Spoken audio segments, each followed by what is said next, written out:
It's a balmy 74 degrees here outside of Decatur, Texas. Welcome to Eagles Canyon Raceway for the beginning of the 2026 World Racing League. I'm Ryan West. Brendan Kazmarek is in our Easton Data Center, and Jordan With is at the controls. Welcome, everyone. Thank you for joining us for another great season of WRL. I'm excited to be here. Brendan, are you excited to be here? I am, Ryan. I'm excited also to not be there. I'm sure it's a beautiful day in Decatur, as you described, but also happy to be calling this one from a slightly different perspective. Just a little note there, Ryan. Be careful with how you talk about data centers in Pennsylvania. Ooh, yeah. So something of a sore subject up here. That is a leftover joke from a simpler time, I'll say. Sure, yes, Yep. Indeed. R.I.P. Pit Race, the Eagles Canyon of the Northeast, some have said. Indeed.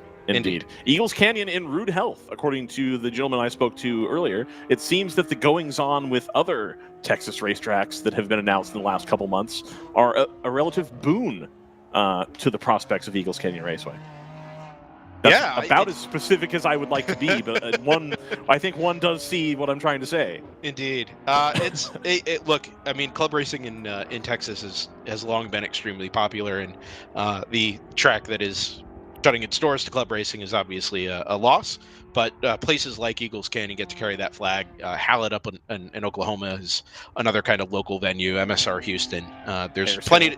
Harris Hill, Crescent. I mean, there's plenty to choose from in this part of the country, and ECR is among the best, especially after the upgrades a couple of years ago. The extension up to the north end of the track that takes you up, climbs you up the hill through 6, 7, and 8, drops you back down on the other side, and then climbs up again on that long run down the back straightaway is, it's an excellent sequence of corners. Lets everybody really stretch out and kind of stretch their legs.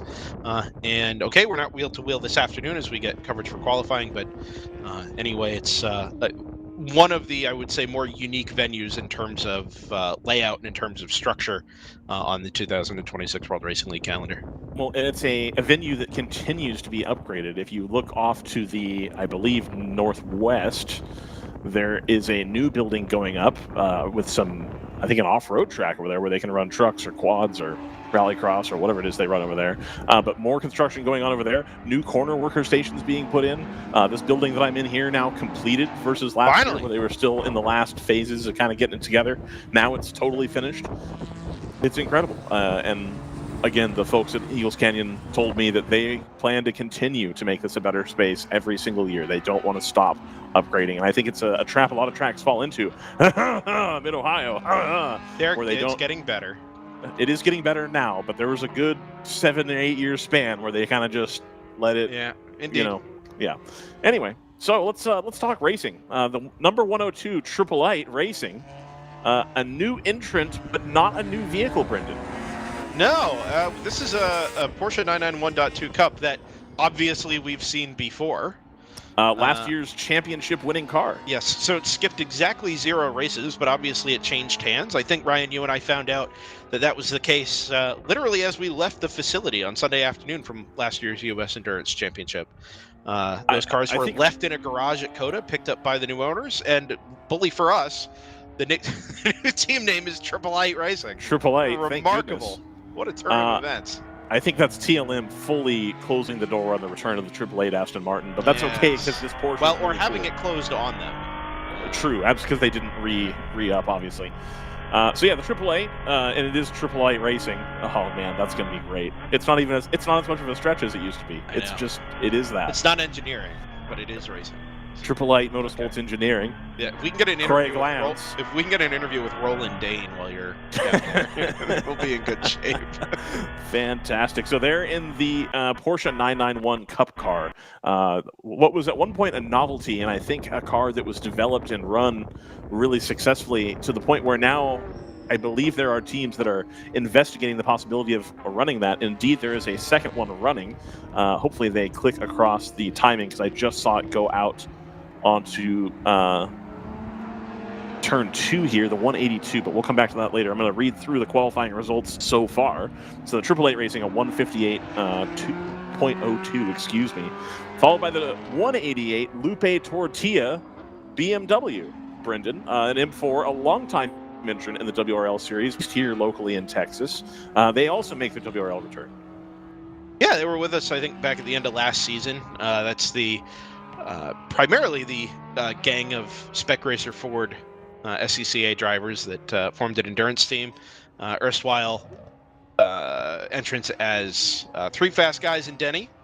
Yep. Judson Holt had kind of done his own thing with an M2 Club Sport there as Lupe Tortilla for a while, and then Denny Stripling, Dave Ogburn, and Russ Turner, I think, was the 3rd driver alongside Judson as the 4th in that car. Did a little over half a season with that bright yellow M4 GT4, just headed down into turn 4 there. Absolutely. So pretty stoked to see them back. Speaking of stoked, that didn't work. 87 of Stoic Racing and 3rd at 2:04 last time by. It's best Ryan, lap you got to go to the minutes. other. Yeah, there you go. Okay.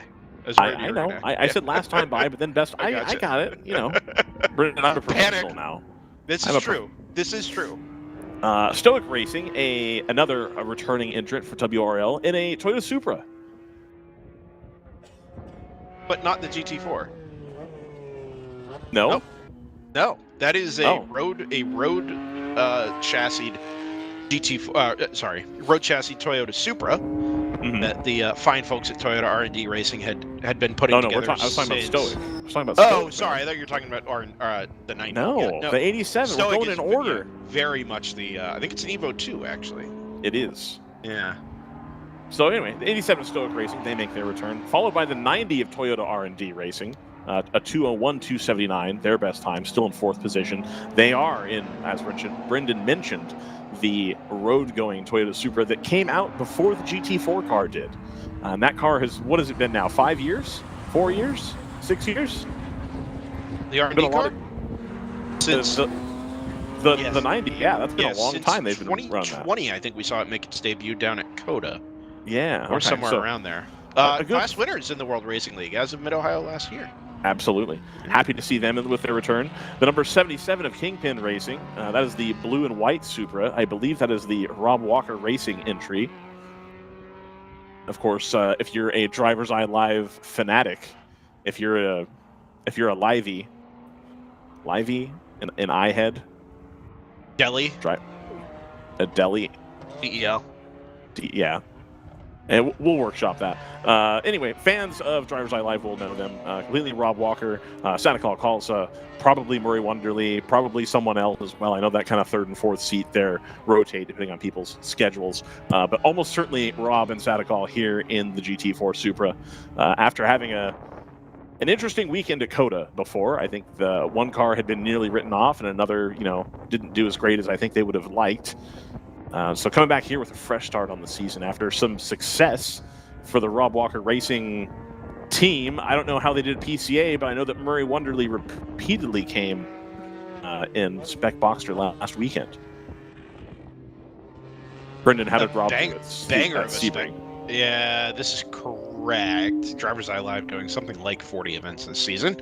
Yes. And you will end up with the occasional conflict. So Ryan got to go out to Spring Mountain. Pahrump, Nevada.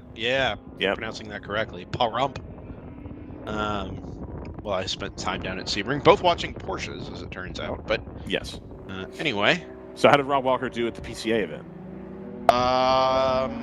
Gotta be honest with you, Ryan. I spent a shockingly small amount of time watching cars going around. Hate to see it. It was an unbelievably busy weekend. All right, fair enough. But an enjoyable one for the most part, nonetheless. Indeed. In 6th position right now, 678 of Stack Racing with Rapscallion, another local entrant, I believe in the Ligier still. Right? Yes. It is, yes. the JS2R. I'm going to say yes. Yes, indeed. 203-367. You were going to say something, Brendan. No, nothing of consequence. Okay, fair enough. I mean, is anything we say of consequence? I mean, in the grand scheme of things, I would say probably not, but with regards to enjoying WRL racing action, yeah, it's probably about as important as it gets. Oh, all right, fair enough. So the 669 and the 678 now occupying similar spots on the timesheet, both 6th and 7th position, both in the Ligier. Good second offering from that 669. We jump on board with them now. First couple laps there, we're down in the 209s, but then shoots right up into the top 6 there, top half of the GTO field with, actually not the top half of the GTO field, it's 10 cars. Be but cool a 202.7, good offering. If we could see visually what the last several lap times were. Let's see what happens here. I don't know how this works for qualifying, so we're going to see what happens. All right. Yeah, It worked. let's go, baby. Right. Love it. Now, just imagine, Brendan, right to the right of that, a little picture of the car. Yep, I'm with you all the way. We'll get there. Anyway, all right. Jordan, would you be down with that? I imagine Jordan would be down with a little 90s style picture of the car next to the graphic. Beautiful. Jordan says headshots as well. Oh my gosh, we could do the virtual grid, Brendan, like they do for supercars still, where it like goes down the grid and then there's the two cars sitting on the grid and then the heads. Yeah, I'll get on that. Yeah. The 678, by the way, hauls himself out of the 202 bracket there and straight up to the 2 minutes flat, just 0.06 of a second behind the Lupe Tortilla M4. So second and third, 2 seconds in arrears of that Triple-I Porsche 991. But anyway, it's a good third lap there from the now leading Ligier JS2R. Probably the lightest of the GTO cars. Yes. However, Ryan. So you can't turn the tires on as fast to finish that thought. Go ahead. Sure. There is a little extra wrinkle here as we get kind of this mid-session lull.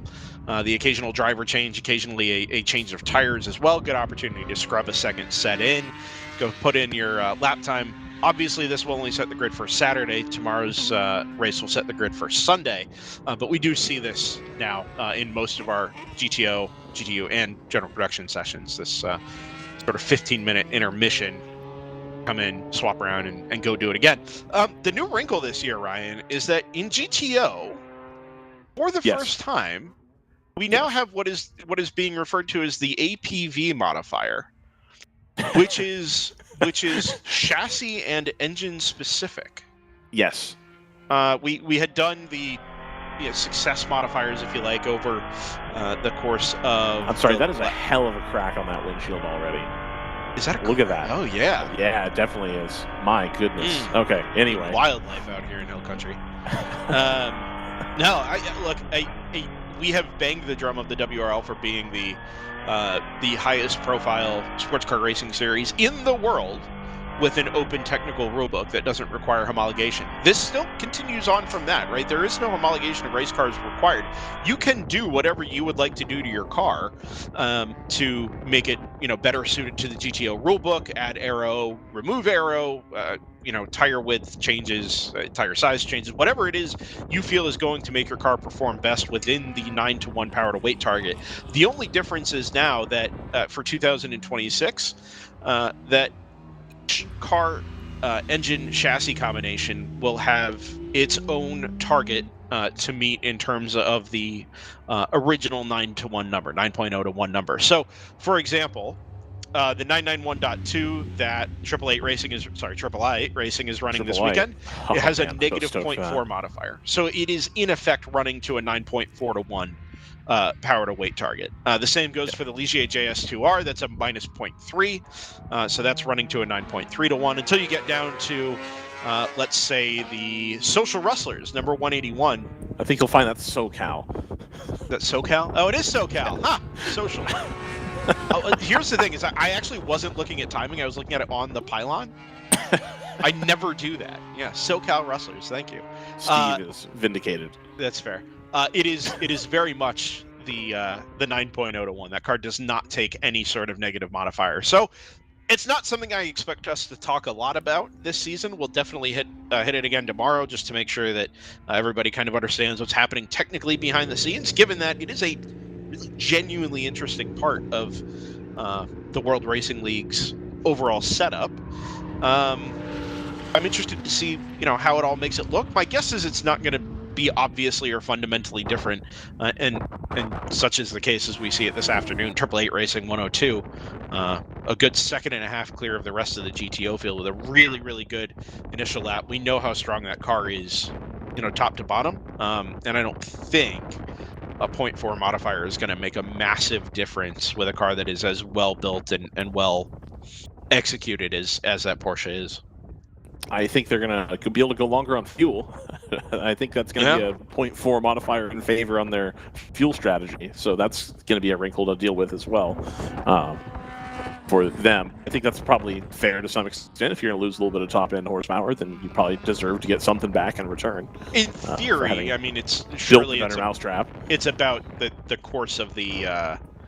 It's over the course of a stint, right?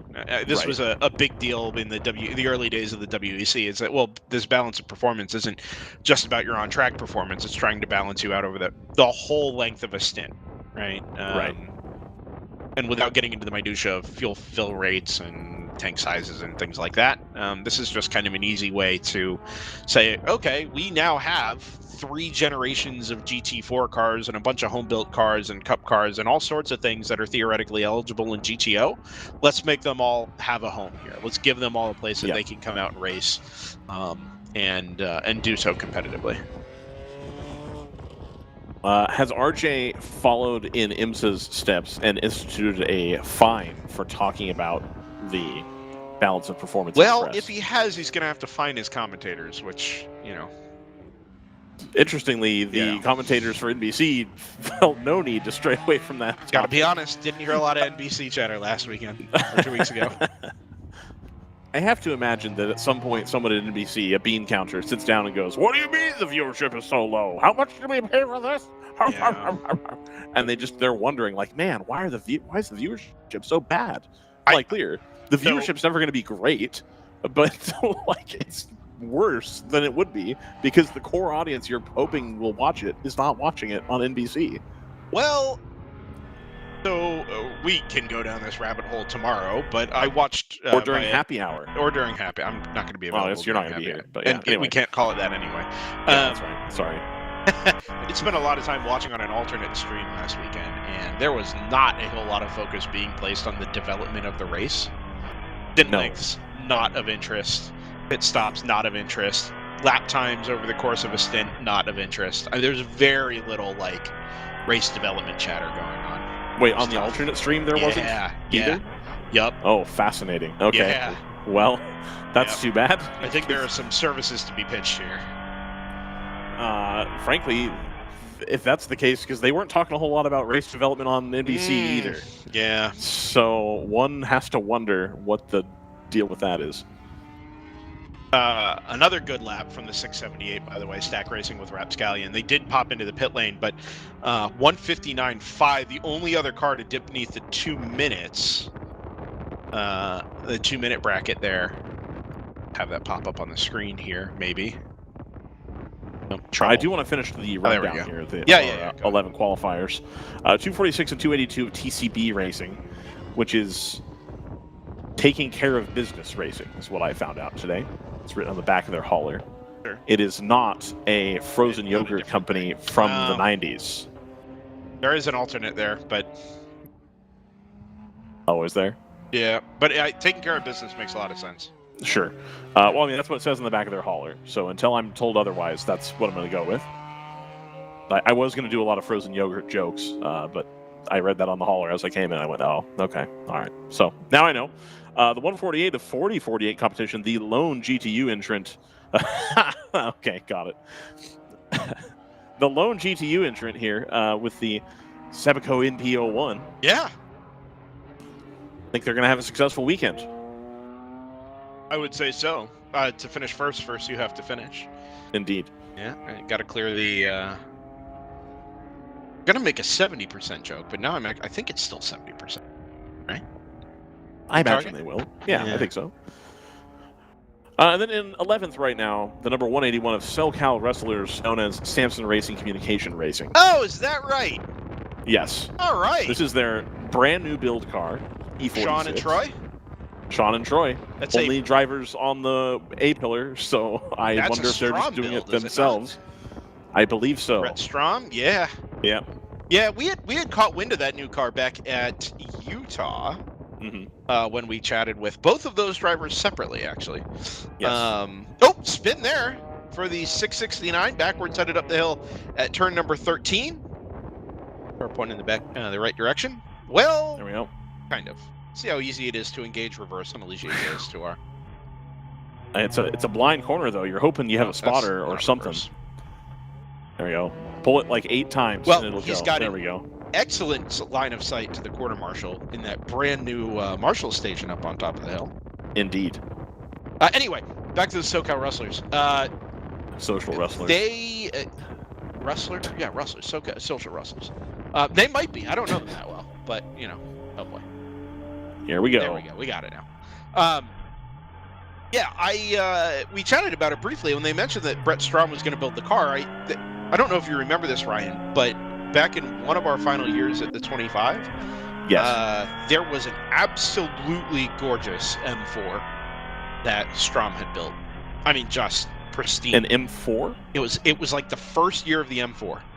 That might have been the year that I was at school and unable to participate. No, it would have been 2015 or 16. If it was 15, that would have been the year I could have gone. Okay. I mean, this thing was immaculate, and obviously it ended up having some reliability issues. The M4 had just been reintroduced.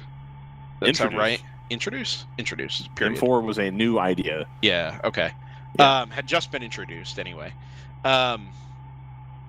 And oh, sorry. Does Flagtronics time you in the pit lane? Looks like it. Oh, we need that data. That's pretty cool. It's got to be somewhere. Then you're really... Well, let's chat about that. Yeah. I like that a lot. Anyway, Strom builds a beautiful car. I think it was becoming obvious to Sean and Troy when we chatted with them back at Utah that that car was going to be the best of what Strom had to offer in an E46 package. And yeah, let's wait and see where that takes him up in GTO. Right now it's P11, 205,373, but brand new car. I'm not sure if Samson was here last year. I don't know. No, they were. This would have been their first race. And because I remember talking about the 25 hour. Oh, right. Okay. I think Troy came up to chat. Got it. Okay. Yeah. Yeah, let's see how that car develops over the course of the season. I think it's our only first-time entrant by vehicle this weekend. The TCB and Stoa cars have obviously been around, and the Triple A is a car that just won a GTO championship. 40-48? Is that a new car? No, they've been around. Oh, okay. Well, I know they've been around. Have they been around in GTU? Mm-hmm. Oh, okay. All right. Cool. All right, well, we're back on board with this is the 669. Yep, I'm going to go send it again. No recent improvements other than the number 77 of Kingpin Racing. That Toyota Supra GT4, 202,498 up into P6 in class. Some work to do if they're going to pick off the number 90 there, about 1.2 seconds up ahead of them, but it is doable. Triple A, it looks like they're going to call it a day. I can't do the accent every time we have to say that team name if they're doing I can. season. I don't think I can. It's the only time that I've ever said that number, like genuinely, since I was a kid. Like not like even outside of WRL contexts. If I'm somewhere and a serial number for something is 888, it's triple A, like every time. Like that's the only time I've ever said that. Has been with that tone. The 181. Nope. That's a slow is BMW. Going slowly. Yeah. Now I know they shook this car down, presumably somewhere in Southern California, because I thought I saw it on like Monday that they had it at the track, but that could have been yesterday as well. It is now rolling backwards down turn 2. Trilogy of eights. Trilogy of eights. The Holden Commodore. That car is not a Holden Commodore. And they had the same livery as McLaren for like 4 years, and it was just dope. It was dope. The Vodafone? Yeah. It looked way better on a supercar than it did on the... I mean, I guess it was fundamentally the same as the West paint scheme, but... Sort of, yeah. I think there were certain cars of the McLarens that scheme looked better on. Like the 07-08 car, I don't think it looks very good, but probably the 2010 and the 2011 car, after they had gotten to where they could get the nose to be that like nice consistent shape, looked pretty good, I thought. Ooh, checkered flag. Early checker. I presume that's going to be to recover. Yeah. That would make some sense to me. Indeed. Okay. look at that 181. Not the way you'd like to start a weekend if you're in that SoCal Wrestlers.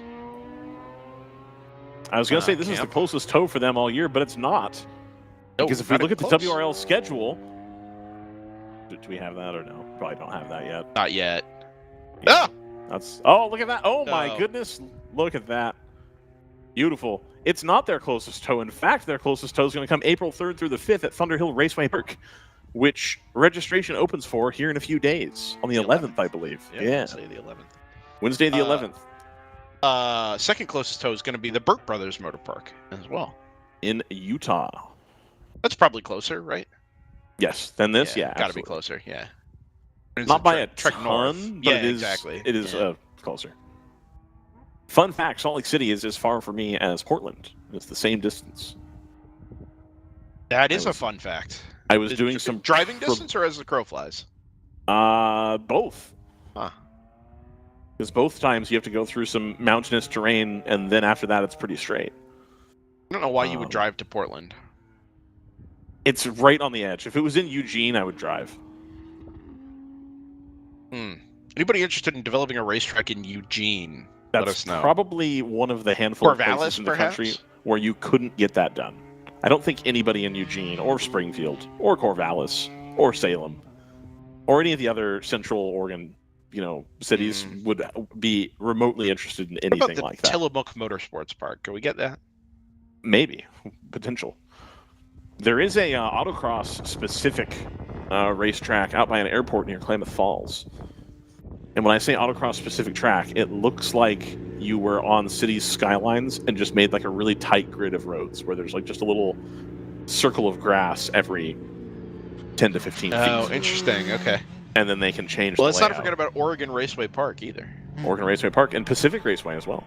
Well, that's in Washington. That's in Washington. But like Oregon and Washington probably should be the same state. Man, that's why I cannot tell you how excited I would be for the opportunity to go to Pacific Raceways. Yeah. That is probably number one on my list of tracks to get to right at the moment. Well, we've been to all the other ones. That's the thing, really, is that like I haven't been to the Ridge either. We're out of tracks. No, we're not. Rapidly running out of tracks. You are, because you're hitting up all the California club tracks. All the glamorous California club tracks in the middle of the desert. You can be a part of the future of Chuck Walla, Ryan. I could be a part of the future of Chuck Walla. All you need to do is find $28 million and away we go. My favorite part of the discourse surrounding Chuck Walla being for sale was all of the know-it-all internet commenters that were like, go figure, all the libs in California probably don't want the racetrack there because there's too much noise and they hate fun. Ryan made it 28 and a half minutes into the 2026 season before he made it political.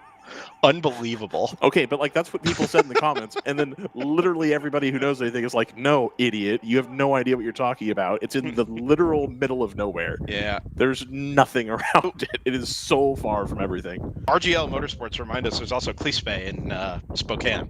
Yes, which I believe used to just be Spokane Raceway Park or whatever it was. There you go. All right, well let's wrap it up here, Ryan. We've thrown the checkered on the GTU qualifying. To be clear, you're gonna wrap it up. Yes, indeed. But Jordan Worth and I are gonna stay, and we're see if I can make this work. All right, let's see it. Just gotta click the thing. It did work really. Oh, it doesn't work for qualifying. Probably. It worked. Well, no, it worked exactly once before. Did the timer break? It worked repeatedly at POC. The only time it wouldn't work is when they wiped the session. So maybe they already wiped the session in preparation for the practice here. No, it's sending the trigger, but it's not doing the thing. It wasn't doing it for the cars either before. That's bummer. All right, well, we do have at some point, folks, a results page that should be displayed on the sheet here. But until that happens, I'll go ahead and read you the unofficial results.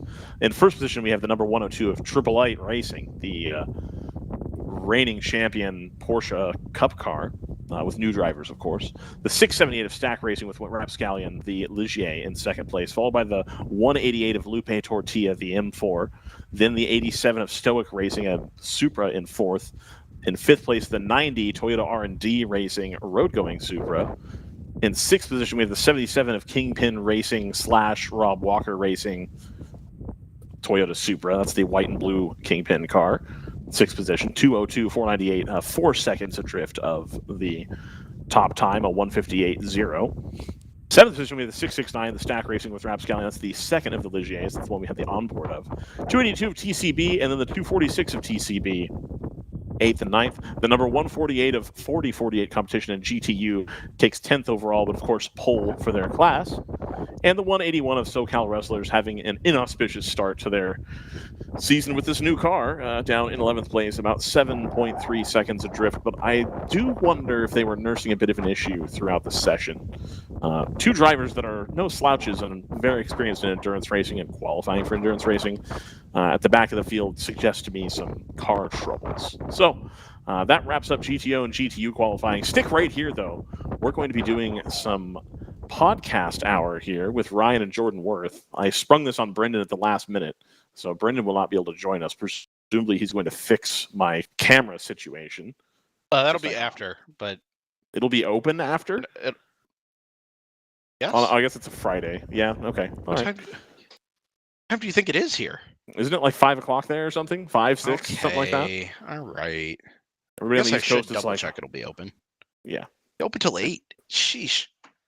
There's a cricket store in San Francisco that's open till 11 in the Mission. Not necessary. I've walked past it several times. I'm like, hey, I could come here if I had a problem. Anyway, I couldn't really do anything. I'm not the account holder. Sure. So that's the end of qualifying here. Brendan will return, but we'll get Jordan Worth into the team speak here, and we'll just do a nice podcast hour here at the Texas Endurance Super Prix.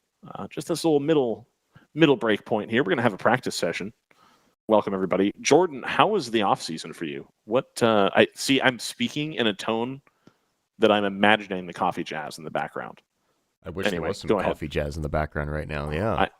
I also wish there was some coffee jazz. So, no, Jordan's not in the team speak. So, or can you be heard? Did you? No, pipe they can in? absolutely hear me. I turned on the audio microphone input number 59, and so that lets them hear me now. Perfect. So Jordan Worth can be heard. Yes.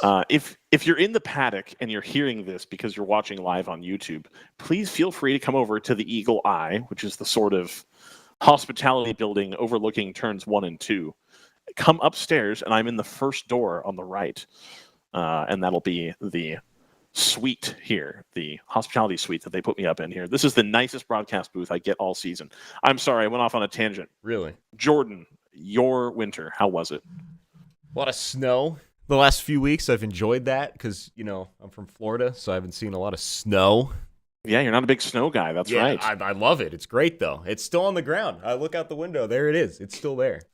It's awesome. Still some snow there. Yeah. Beautiful. All right, that's fantastic. Did you have any professional developments over the winter? No, not really. No? Did you have any professional developments over the winter? Dino, I had a professional development that was live at COTA that I didn't talk about a whole bunch, but I was actually promoted to service manager at my day job. So that was kind of cool. Wow. And then also in other professional developments, I was told that I would be doing the entirety of the travel for the WRL 2026 season. Really? So you're going to it's all of these races right here, every single one? I'll be at Barber Motorsports Park. I'll be at Thunderhill Raceway Park. Probably. I think I will be there regardless. Let's put it that way. I don't know if there's a broadcast. Please sign up so that there will be a broadcast, but I will be there either way. You will see me at Thunderhill. April 24th, 26th, Road America. I'll be there. Beautiful, beautiful central Wisconsin. Fantastic place to go this time of year, April 24th, 26th. Actually going to be a hair warmer, I reckon, than it usually is, because typically it's really earlier in the April, and it's quite cold. Now it'll be nice. June 5th through the 6th, we got a little bit of a break there in May. Daytona International Speedway. I'll be making my much anticipated return to the Daytona International Speedway. What a racetrack. As long as that is not a conflict weekend, my hope is that I can have Jordan Worth come down and run the pit lane there. Really? I'm pitching that off the hip here. You know what? I would love going for it to go to the Daytona International Speedway as many times as I can, so I would not turn that down.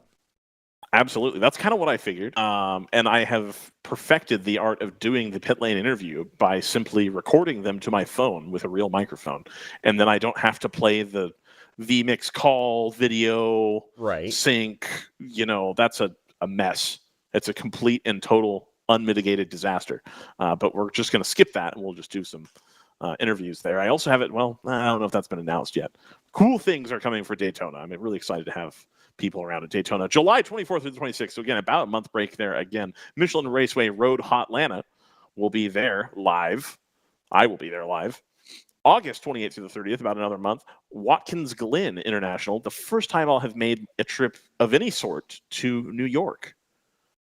Really? And I'll get to go see Watkins Glen. Yeah, I haven't really been to the East Coast. The furthest north I've been has been probably VIR, and the furthest east I've been that far north, if you can track with that, is Mid-Ohio.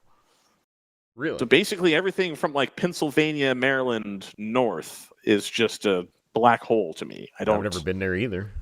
I don't know anything about it. You haven't been to see your boy in Maryland? I've long time ago drove through Maryland, Delaware, D.C., southern New Jersey, but that was a long time ago. Long time ago. So okay. August 28th through the 30th, so this is basically taking the old NASCAR weekend from Watkins Glen. Yeah, it is. They're racing there in May now. Correct. Now, unfortunately, that means we're going to miss the fall colors, is what Brendan is telling me. We're now too early for the fall, but it should still be a nice late summer day. I don't know what the weather's supposed to be like in that country, but I hope it's not 110 and no wind, which is what it'll be in California. I think you'll be all right. All right. I don't know. I've never been, but I'm just going to assume you're going to be all right. I'm going to assume that too. I hope it rains a little bit, if I'm being really honest. It might. You never this know. is just full disclosure for all the WRL teams. Every time I come to one of these weekends, I actively hope that it rains. And I'm reminded of a quote. Jordan, have you ever seen the film The Day After Tomorrow? No, I never have. It's got Dennis Quaid and what's his name? Dang. His name totally escapes me. Anyway, the world is ending because the snow is coming, basically.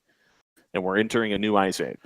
And the children, Dennis Quaid's son is in New York, stuck in a library with his presumptive girlfriend, trying to ride out this like storm to end all storms thing.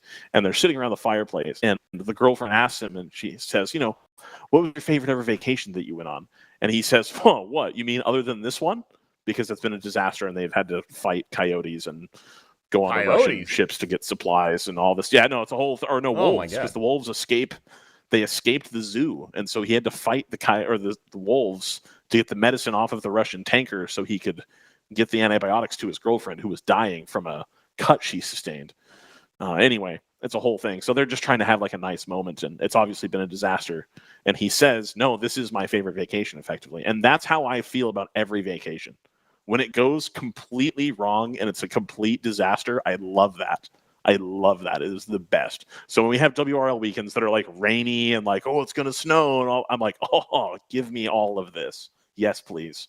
Give me all the rainy weekends. Well, that's what does fantastic. this weekend look like? Is it going to... This weekend's looking weekend? balmy. Pretty balmy. Really? In the low 70s and sunny. No chance of rain. What about the overnight clouds lows? to speak of. Overnight lows in the 50s, I believe. 50s? That's not something bad. like that. Yeah, not too bad. A little bit of snow on the ground here and there in the shady spots. Little like mounds that were gathered while they were trying to clear the roads. There's still some remnants of that here and there. Anyway, September 25th through the 27th, Burt Brothers Motor Park in Utah, just outside of Salt Lake City. As I discussed earlier, not quite driving range for your boy, but close. It's about an 11-hour drive from my house, which is the outside edge of comfortable. 8 hours is a lot, but 11, I think, is a bridge too far. So we'll be there in Utah. October 16th through the 18th, Sebring International Raceway. So we'll be heading back to Sebring for the traditional penultimate round of the season. And then December 4th and 6th, the alleged last ever club race which we can talk to illuminate me. So, Jordan, they've decided. Are you familiar with the Thermal Club? I have heard of that, yes. So the Thermal Club is a racetrack in Southern California, also out in the middle of nowhere in the desert, because that's where you can build racetracks in California now. Yeah, that makes sense. That is a members only, where my understanding is you have to build a house at the track to get a membership or rent a condo that's already there or something. And the initiation fee is approximately $79 billion or some other such nonsense. They ran two very awful IndyCar races there. It's terrible on TV and made terrible racing. I have no qualms saying bad things about the Thermal Club because we'll never be able to go there. But it's a private members-only club, and you can't go unless you are a member. And Circuit of the Americas has decided that that's the way forward for them, and that they're, other than major racing events like NASCAR and F1, and presumably they would let IndyCar go, they don't want anybody else there anymore, and they're going to have you pay a membership fee, and then that's it. There's no more club racing, no more track days. It's all canceled for next year. So this December Circuit of the Americas date is going to be one of the last opportunities that the normal public can access COTA for club racing at all. Well, I didn't know about that. Now I'm informed, and I appreciate you informing me.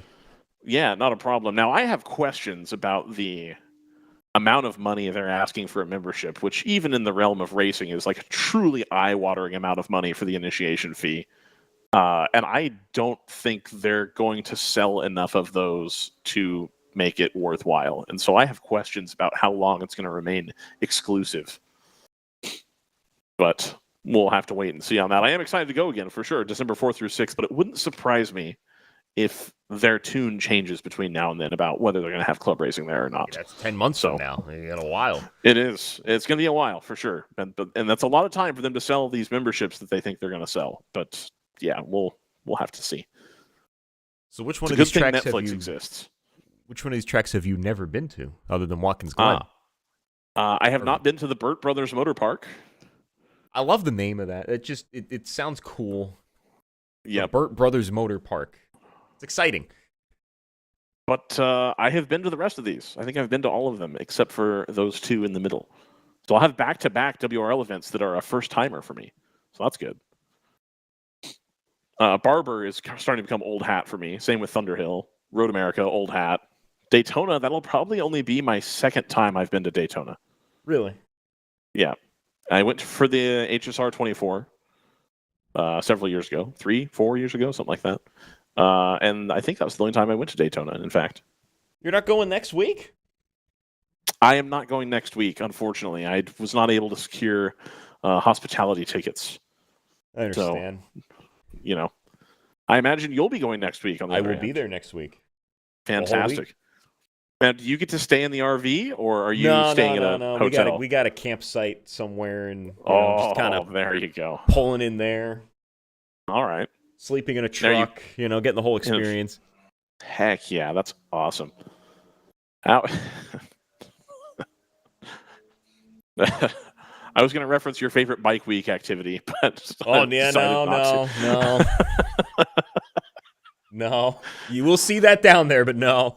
I imagine so. I was going to ask. I was like, yeah, probably not for the radio. So, no, that'll be cool. I'm excited for you. Of course, you've been to. How many times do you think you've been to the winter Daytona race? The winter Daytona race. I know that's blasphemy to call it that because they always talk about the summer Daytona race. Right. This is can use that too if you'd like. Go late ahead. Winter, and use early that. spring. This is my 10th straight year going, and that's it. I actually never went to the winter Daytona race before 2017. Oh, interesting. Okay, gotcha. So, but I did go to the summer race before that, 2001 summer race. Okay, a depressing summer race. No. That was a fun one for you though. Initially depressing, but then subsequently fun. Right. But then it got joyful. Exactly, at the end. Sure. Old Junebug. Yep. What a first race. That was the first race of any kind I ever went to. And what a first one. Oh, was it really? Yeah. That's outstanding. Yep. The first race I ever went to was the American Le Mans Series at Laguna Seca, which was truly in the latter stages of the American Le Mans Series when it was getting real tough, real rough. But they did have a lot of LMP1 at the time, weirdly. So that was kind of neat. The last time I would pay to go to a race for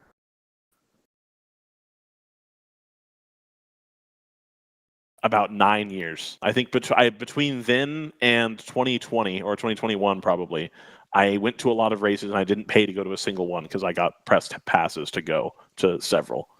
And the time I paid to go to IMSA at Road America, I think in either 2020 or 2021, and I was reminded how much it sucks to go to a race as a spectator.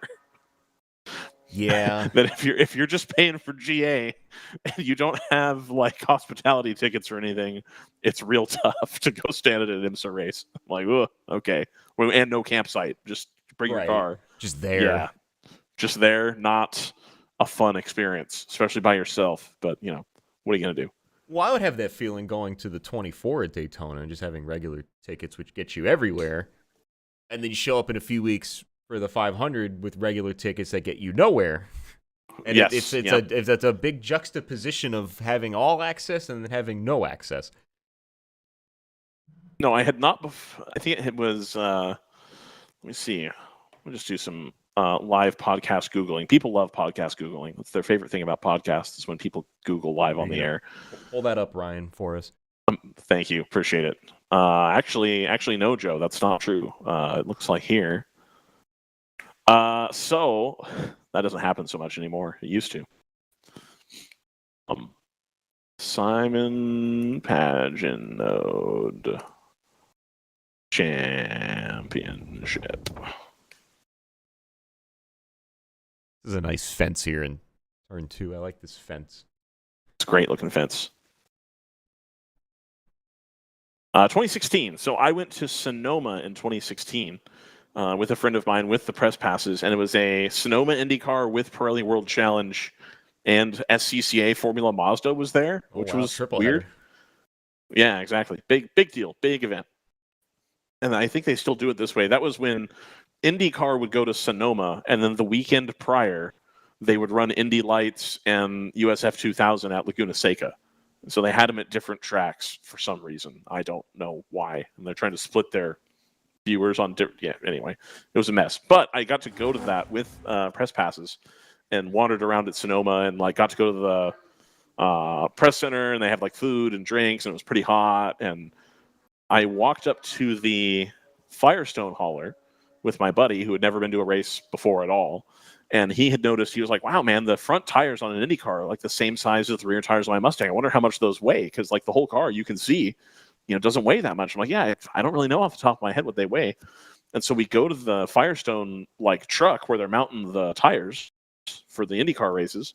And I asked the guy that's calling, I'm like, hey, man, what does one of those weigh? And he's like, oh. And this dude is yoked. He is so huge. He's 6'8" and just stacked. And he picks up an IndyCar wheel with one hand and grabs the spokes, and then with his arm outstretched, hands it to my friend across the barrier thing, and handed my friend Scott Dixon's front left wheel or something.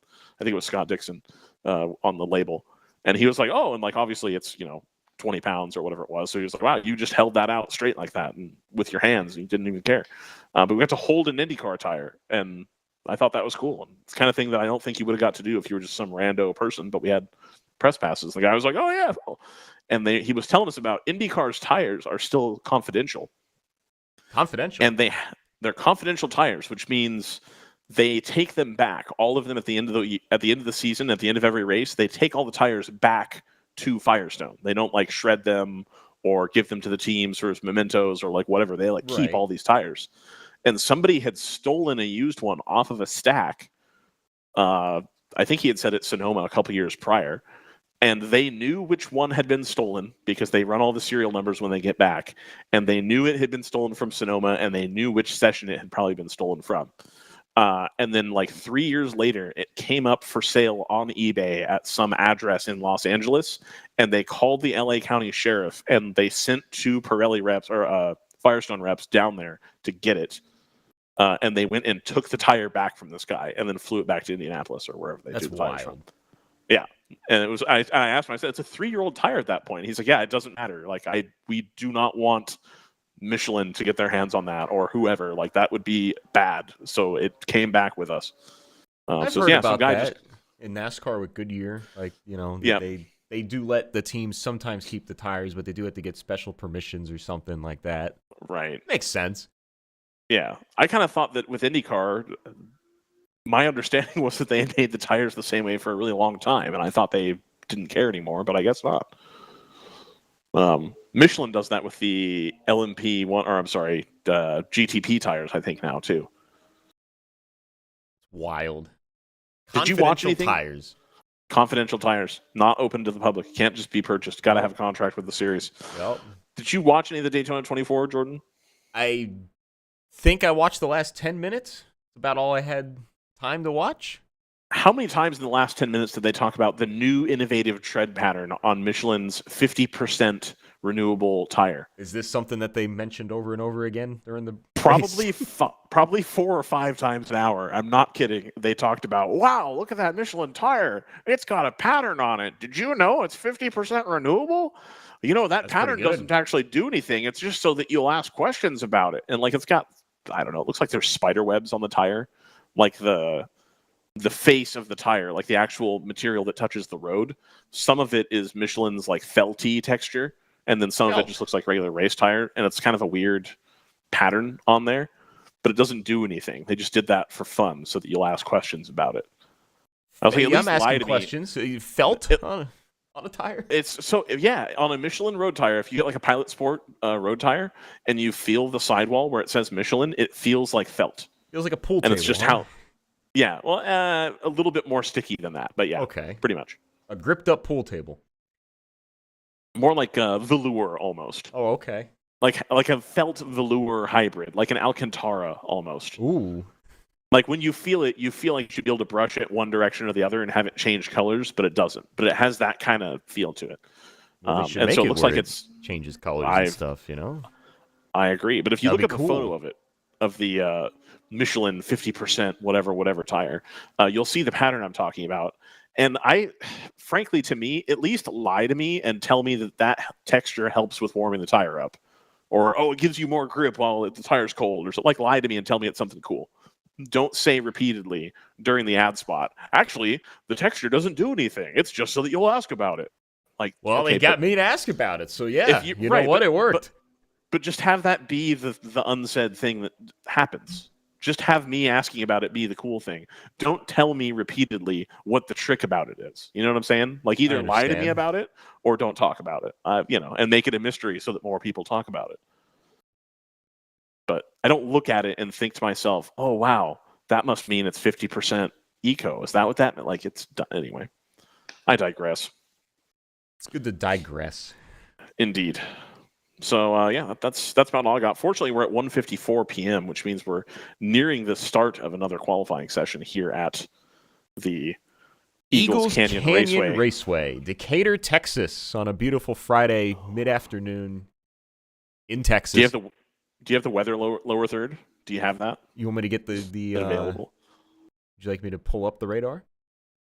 No. There's one. Maybe it's just something that Dustin has. Dustin has one that just auto-populates the actual weather conditions. Oh no, I don't have that. I would love to have that, but I don't have that. Oh yeah, it's like temperature, % chance of rain, wind, humidity, pressure. Yeah, that's incredible stuff, and I would love to have that. That must be a Dustin special. Okay, we'll have to sort that out. That is, I love it. I love it when you and Dustin switch off the things that you're doing. Right. Because then I get to hear Dustin complain that you don't label any of the inputs. You know, I don't label anything that I do, and it becomes a problem when you look at all the computers I've ever had and the files. I just mash the keyboard and whatever the file name is, and I know what it is, but if anybody else looked at it, they'd have no clue. Yeah, no clue. And so I understand the complaint. Yeah, I understand. Yeah. I'm like, I'll be honest, Dustin. I don't think he cares. He knows where everything is. Right. He doesn't care what the name is, and he's like, "This is so frustrating. I'm going to rebuild it." I understand. I think this time he finally rebuilt it and then left it as his own project, so that he doesn't have to use yours anymore. That's good. Does he have replays? I have replays. Does he have replays? Dustin only has replays if you spin up the other computer and do it the hard way. He was very confused. I had to explain to him way to do it. Correct. I had to explain to him what you had going on because he said his computer lagged a lot when he tried to load up the file. And he's like, why are all these duplicate inputs? And I explained it to him, and he was like, huh. Okay, I don't know why you wouldn't just do the normal replay. I'm like, I don't know, man, but it works. Well, I tried the normal replay, and I just couldn't figure out how to do it, for one. And then for two, I did realize, wow, that is a very resource-intensive undertaking there. Indeed, it is. So I have my unofficial replay system. Yep. And as long as something happened within the last 25 seconds, we can go to it. We can catch it. It's there. Yeah. Right. Where in Texas is Decatur, Texas? It is northwest of the Dallas-Fort Worth for area. example, here we go. Okay, so I would move here. Is that? Oh, not that. We're only like an hour from the airport. Oh, okay, so we're closer. Maybe like right there? Maybe a little bit further to the right. Maybe right there? Yeah, that's pretty close. Okay, there we go. So if you're looking at the radar here, there's just nothing on the radar. There's nothing. It's got some small craft advisories, or is that tide warnings? Not sure. Yeah, I think small craft advisory is usually like a pink or a purple. If I pivoted this to the northeast, the entire map would be completely colored in with so many. Let's go. I don't know what's going on here in the northeast. Wow, everything is awful. Look at that, terrible. If you head back to the west, the central west and the southwest, there is nothing. Oh, what's going on in Colorado? Colorado, that must be like a winter storm watch, I presume. And then those are small craft advisory for California. There you go. Over here, where the big game is coming up. The big game. No, it's a little bit further north. It's actually in San Francisco. I don't know if you know that. Is it? It's the home of the San Francisco 49ers. So obviously it's in Santa Clara. San Francisco is the name on it. That's where they're doing all the events. Is in San Francisco. It's Santa Clara. The pregame show is coming live from Alcatraz. Which, by the way, this is a hot take for anybody visiting California. Anybody visiting California, you want to come to Thunder Hill, I will help you out with an itinerary for it. We can get together. Call me. Like, literally, I am not joking. Call me, and I will help you come up with an itinerary for your trip to California for Thunder Hill. I love doing it. I'll do it for you for free. Just give me a call. What I will not be suggesting is that anybody spend any time or money or thought about going to Alcatraz, which is the biggest waste of time of all time. It is the worst. Call me. If this wasn't so public, I'd put my cell phone number up there. I think I'm going to say my cell phone number in the driver's meeting, though. There you go. People can call me. But genuinely, don't go to Alcatraz. It's a waste of time. It is the worst ever.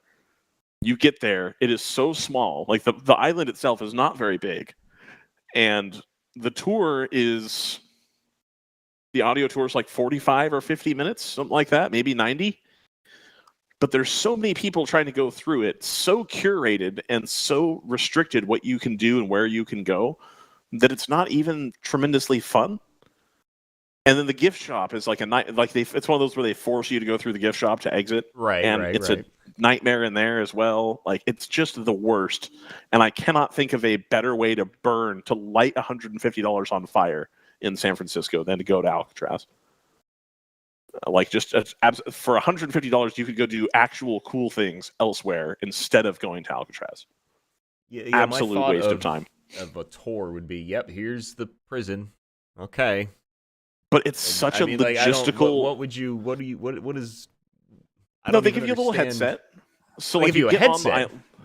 It's like going to a museum where they give you a little headset thing that they sanitize in between. And you click play, and then you walk, and that tells you to stop at each little station, and it tells you about whoever. Like, it's interesting, but it's an interesting, 1 hour special that you watch when you're at home sick from school. Right. It's not the logistical headache of getting to Alcatraz makes it not worth it. Yeah, to swim to it, right? No, you could. Yeah. Theoretically, people have done it. I would not do that. It's tremendously cold. Well, that would make the tour more interesting if you had to swim to it. Or if you had to swim back. Yeah, absolutely. You'll be almost certainly run down by a grain carrier on its way to Stockton or something. But you could do that. There's only so many ferry trips per day to Alcatraz. Inevitably, they are sold out at the times that you actually want to go. And then the ferry is packed, and then the ferry, the place where you get on the ferries is not actually at the ferry terminal. It's in this other separate pier, and there's nothing to do while you wait, and they insist that you get there an hour before the ferry leaves. And if you're not there a certain amount of time before, then they give your ticket away to people who are on will call, standby, or whatever. And so it's a whole mess. It's just a complete and total cluster blank. And I don't know why anybody would willingly do it. And then it's a mess trying to get back, too. It's a whole thing. Like, it's a waste of time. Don't go. Not that I ever had any desire to go to Alcatraz, but now you've convinced me to still not have any desire. Yeah, to go to Alcatraz. Yes. Logistics for aren't adding up. $150, you could hike the secret back stairs to the Coit Tower, which I will tell you about. To be clear, I will tell you about the super secret local person stairs that you hike to get up to the Coit Tower. That is one of the most gorgeous views of San Francisco ever. And there's no bad stuff there at all. It's like you're literally walking through people's gardens, but it's this like publicly maintained stairway. And it's where like local people like work out, basically. It's like going up and down this gorgeous stairway. And no local will ever tell you that it exists because they don't want tourists to go. And I will tell you where it's at. He's telling us. If you call me, I will tell you where it's at if you call me to go to Thunderhill. I will absolutely tell you where it's at. You could do that, do the Coit Tower the Coit Tower tour, and then walk down into North Beach and have an Italian dinner and then spend about half of what you would have spent going to Alcatraz in about half the time as well, and still have most of your day left to like do other things. This sounds and it would be less expensive and it would be much more fun. And then you're not around a bunch of 3rd through the 5th. April 3rd through the 5th. So if you want to come on the 1st, 2nd, you could do that, or the 6th, 7th would be a good time to do it as well. Lots of wineries as well. Don't, however, fall for the trap of thinking that you can get from the Sonoma wineries across the mountains to Thunderhill. If you look at that on a map, it looks like you should be able to do that. You can't. It's not possible. Don't try it. It's bad. Don't do it. That's a shame. That road is terrible, and you will run into marijuana grows on the way through. Don't do that. That's not a good call. That's all bad. Don't do that. But there are wineries that you could go to that if you come from the San Francisco airport, you could stop on the way and then go the correct way to get to Thunderhill. You could do that. I also recommend flying into Sacramento, not San Francisco. If you don't want to stay long term, fly into Sacramento. Don't fly into San Francisco. Sacramento, California. Never been. The beam will not be lit because it'll be April and basketball will be over. Well, they're not winning any games anyway. I was going to say, not a whole lot of beam this year. I don't watch a whole lot of basketball since they traded away De'Aaron Fox. They did several years ago. A couple. Two-ish? Something like that. That sounds about right. De'Aaron Fox, somebody who genuinely loved the city of Sacramento, and the Kings just jerked him around and wasted his prime years. Well, they also traded away Tyrese Halliburton. They've done a lot of, Who can remember Marvin Bagley Jr.? Oh, no. Traded him, Oh, my goodness. Well, they could have had many other players that they could have picked with that pick instead of Marvin Bagley. Nah, we don't talk about that. Yeah. It's been 20 years of ineptitude for the Sacramento Kings. 2 entire decades now. They were starting to catch lightning in a bottle. There was about a 9-month time span there where it was like really fun to be a Kings fan. And then they torpedoed the team again. And now it's unfun again. Does DeMar DeRozan still play for the Kings? I didn't see that. I was busy at work. Did they send him away? I think he still does. Oh, okay. They were going to eat his entire contract and then send him to the Timberwolves or some nonsense, which would have been an ultimate move. So anyway, you won't see the beam. I haven't seen the beam in some time. It is a really cool concept. Like, you can see that thing from far away. If you know anything about California geography, you can see the beam from Grove, dude. Like, where from Kyle Larson and Joey Hand's hometown, you can see the beam, and it's like not that close to Sacramento. So anyway, it's pretty cool. More teams should do that. Anyway, fly into Sacramento and save yourself 2 hours of headache on Interstate 80 trying to get from San Francisco to I-5. That's not a 200 IQ play. Yeah, Thunderhill. Do it. April 3rd through the 5th. Jordan, in preparation for your employment with WRL, did you go back and watch 25 hours of Thunderhill broadcasts to see what you were getting into? You know what? I never did. Or was there a sufficient number of RL broadcasts that you didn't feel like you had to do that? You know what? I never did watch those, no. I guess you interned for that one race, so that was did. probably so that was probably enough too. It was. There's There's a dog outside my window. A dog. Dog. On the premises of the Eagles Canyon On Raceway. the premises. And on premises dog. There we go. I'll send the picture and then you can throw it on the broadcast. That would be pretty sick. Woof. One moment, please. Are you a woof guy or are you a wolf guy? Woof. A woof? Woof. Fascinating. Bark. Manage.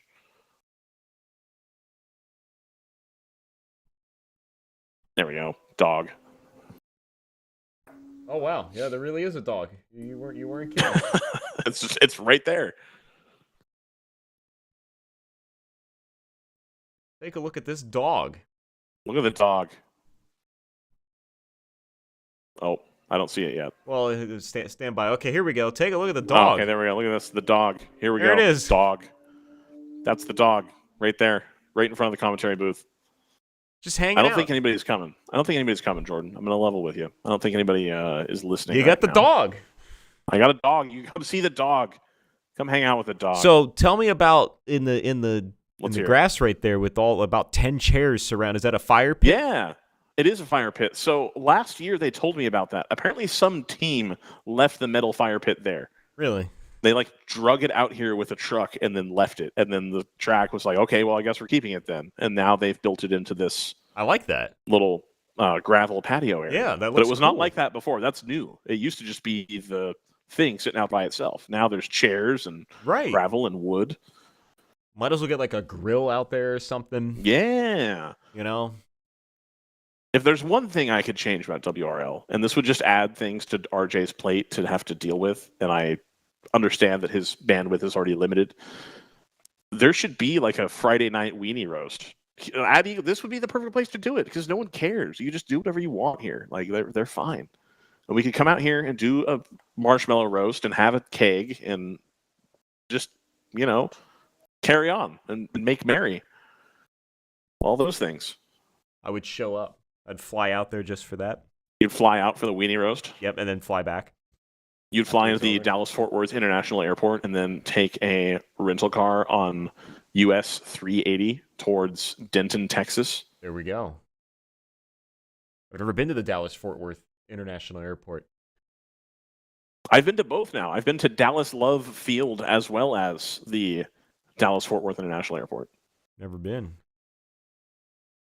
The first time I was at the Dallas-Fort Worth International Airport was to go to my brother's wedding, which was in Highland Park, Texas, home of SMU. Oh, or wow, Southern SMU, Methodist yeah. University. Yeah. Yeah.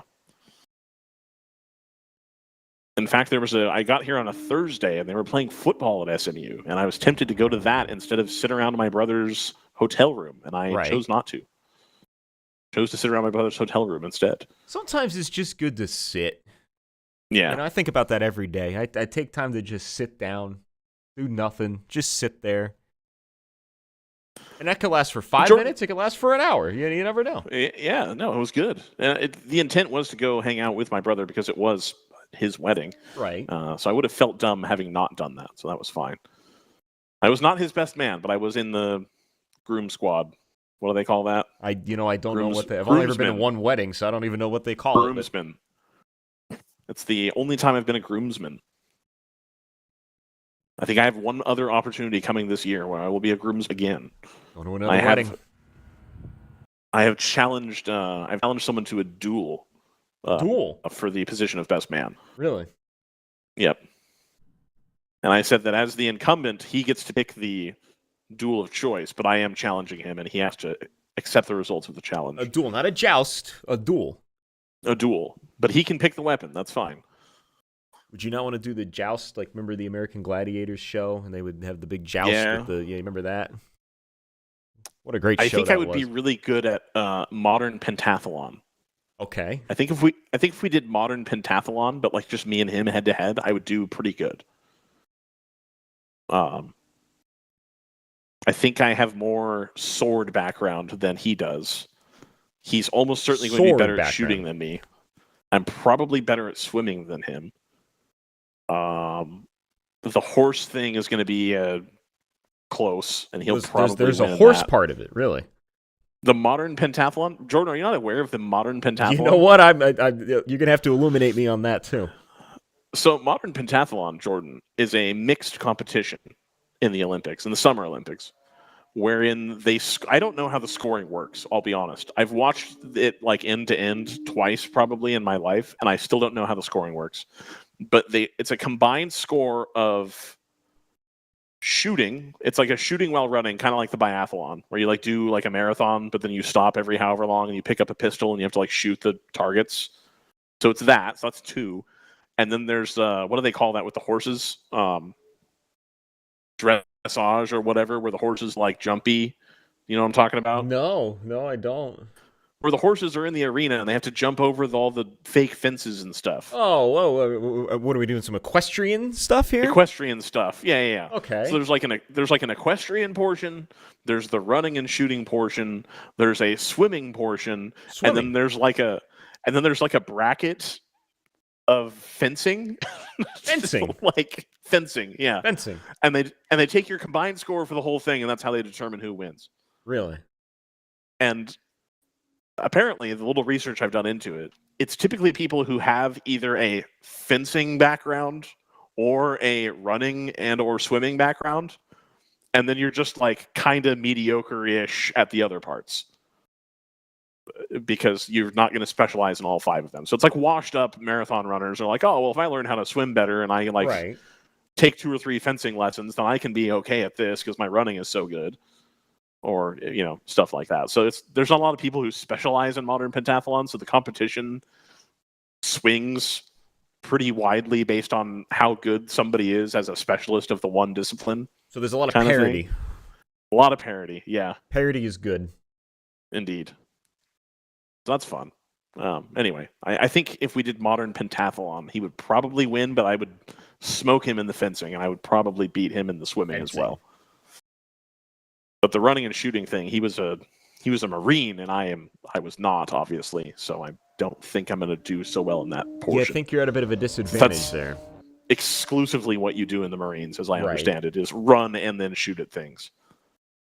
You would think. That is the whole job. That is the whole job. You would think. Surely there's some swimming involved there as well. Little swimmers, there's light swimming. A little bit of swimming. Yeah, a little bit. But it's more like, can you tread water for however long? Probably some lifting. Yeah. For him in the Marines, it was a lot of carrying flags around at Padres games and carrying flags around at Arlington. That was about all he did in his time in the Marines. How about the Padres? How about him? Just you ever think about the San Diego Padres?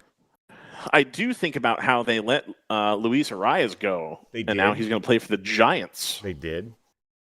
They let him walk. How many World Series they've been to? Not a lot. 2. Yep. I was going to guess 3. No, it was 2. I feel they good lost about that. in 1984 to the Detroit Tigers. Mm-hmm. And then in 1998, they got swept by the New York Yankees. There you go. But Jordan, who won race 2 of the World Racing League at Barber in 2025? You know what? We're not there yet. We could get there. I'm not even sure I know the answer to that. I don't know. If you made it as a multiple choice, maybe I could.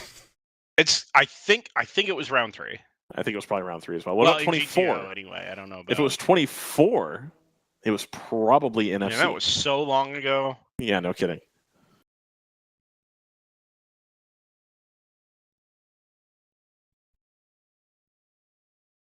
Can we get some superb owl predictions? Blowout? Yeah. Okay. By the Seahawks, presumably. No. Patriots. Blowout by the really? New England football team. Yep. Everyone's been thinking it's going to go the other way so much that I got a feeling it's going to swing the exact opposite direction. Fantastic. That feels right. Got that All feel right. to me. I actually think it will be a close game. It's going to be one of these Super Bowls where, like, by the end of the second quarter, it starts to look out of touch. Like, and they're going to get the ball back. This isn't looking good. And then by the end of the third quarter, it's going to be like, wow, this is anybody's game. And there's going to be a fall apart. There's going to be a complete fall apart in the third quarter. Collapse. It's gonna look like the FCS championship game. That's my prediction. You never want to look like the FCS championship game. No. Somebody was trying to be excited for me at POC. because I had mentioned offhand because they were going to be at They're going to go to Bozeman to Were go you skiing with their disappointed kids. because you didn't beat a Dakota? Is that No, they were like excited. They're like, "Wow, what a great game that was! That was awesome!" And my reaction was like, "No, the end of that game was terrible. That was terrible football all the way around. None of Right. that was fun. That was an awful ending. Like, thank God they won. I love that stuff. Oh. I mean, that's arguably the reason you participate in college football to begin with, Oh, is to because be you clear. like subpar football. To be clear, Brendan, that's really fun during an out-of-conference game in like week 3. Like, that's a great time. I'm there. No, it's a great time all the time. When it's the football team that I supported from the time I was like 17, the one that I've been to the most games of, and the one that has been close but no cigar for like 3 years repeatedly, and they were going to throw it away again, it was not fun. That was extremely frustrating. So, that's... It ended up all right, so that's fine. They should have put that game away, though, but no. But it is what it is. It's a good game. Watch the FCS championship game. Go ahead and watch it, even though I just said it was awful. What you should watch. Or Everybody should really watch. any postseason game involving Illinois State. Yeah, that's true. They were all pretty bonkers. Yeah, you're not wrong about that. Montana State not making any trips out to local colleges to me this season, which is unfortunate. Mm. And nobody of consequence coming to play Cal or Stanford. So I probably will not be watching any in-person college football next season. I did not check San Jose State's schedule, though. Or Sac State's, for that matter. Sac State, they have a DJ now that sits in the stands and like plays music and stuff. You should go to a Pac-12 game just because. What's my closest Pac-12 team? I got to be honest with you, Ryan. I'm not sure I know the new Pac-12 teams offhand. Oregon State. It's like the top. No, it's the top half of the Mountain West. Yeah. Fresno State. I'm not going to Fresno State to watch a game. San Diego State. Yeah, that's pretty far too. I think Fresno's your closest. Yeah, it definitely tough. Is your closest. Yeah, tough. Yeah, Texas State is in the Pac-12. Really? Yes, I do. Yep. Yeah. Also a waste of time, but whatever. The Superior Bobcats organization, obviously. No. How many rings? Count the rings. All right. It's been a month. Relax. Yeah, that's true. That is true.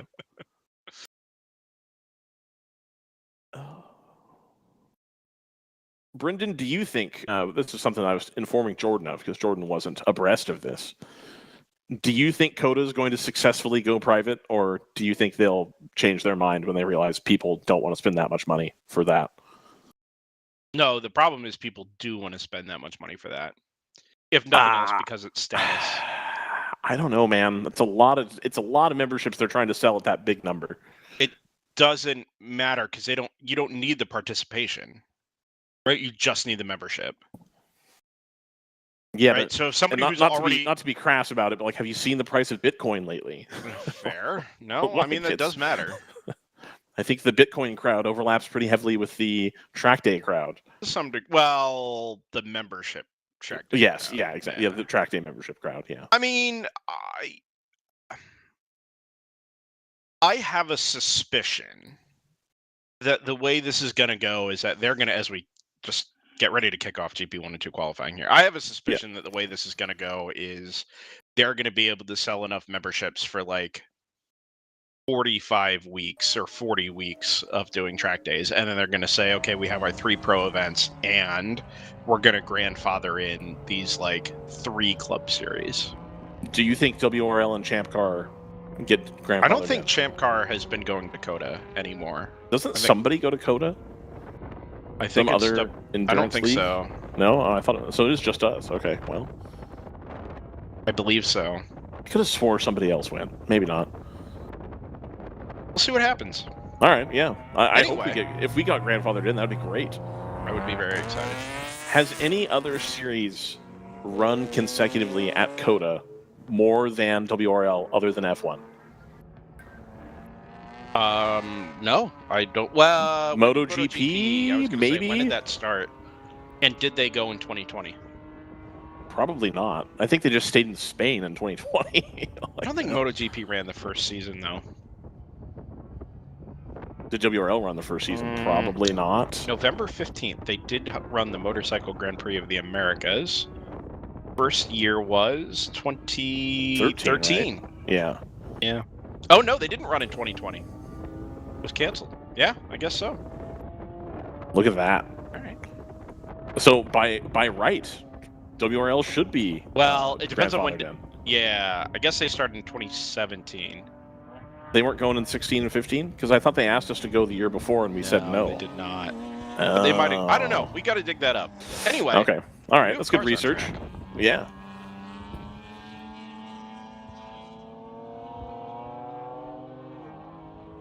GP1 and GP2 qualifying for this weekend's Texas Endurance Super Prix at the Eagles Canyon Raceway. Just got a text from Rob Walker. 2.7 miles of the finest terrain in North Texas. This is the only terrain in North Texas. Yeah. They found it. They put a racetrack there, which is a good decision. Crescent is not really terrain. I don't think I would call that. Sure. Do you know what's really Texture, fascinating? perhaps. Is the way they use the terrain at Spring Mountain, which on the surface of it is a completely flat region.